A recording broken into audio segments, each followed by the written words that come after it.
But here's the problem. Here's the problem, and here's where the church has got to get what God told us. We got to get it as wise as a serpent and harmless as a dove. We don't get mean-spirited about things. Never.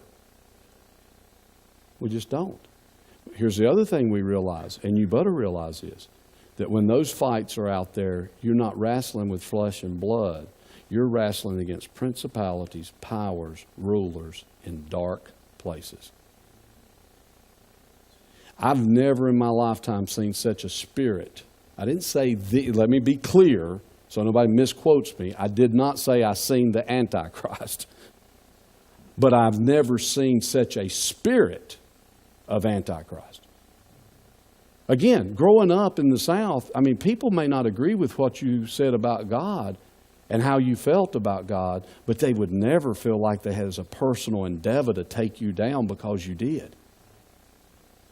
What is that? That's the spirit of Antichrist. But again, it's not the person, it's the spirit behind that. And then you notice that because it's so dark. Have you ever seen in your lifetime, you don't have to answer this, but have you ever seen this in your lifetime where so many people saying right is wrong and wrong is right? That's biblical. That's biblical.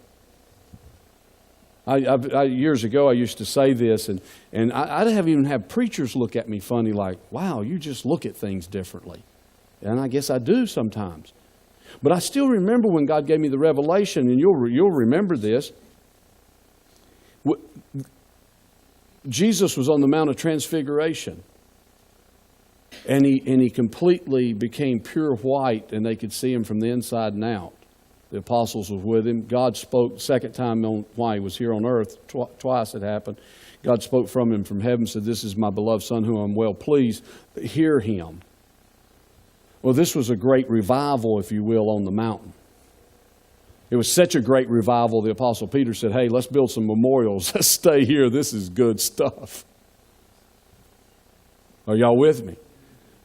But here's the revelation I got from the Lord years ago when I read that. When they came down off of the mountain, they were having revival. When they came down off the mountain, there was a little boy, demon-possessed, throwing himself in the fire. Listen, anytime the church is having revival, the enemy's trying to stir things up. Don't you listen to the wrong report. God's doing some amazing things right now around the world. He's doing some amazing things. Don't you buy that. Don't you become part of the 10 spy network where you believe what they're saying. Yeah, there's giants in the land, but we're well able. You got to have a Joshua and Caleb spirit. I'm not listening to any of that because I've already read the book. I know who wins. I'm not discouraged by any of that. I just know that we're getting closer to his soon return.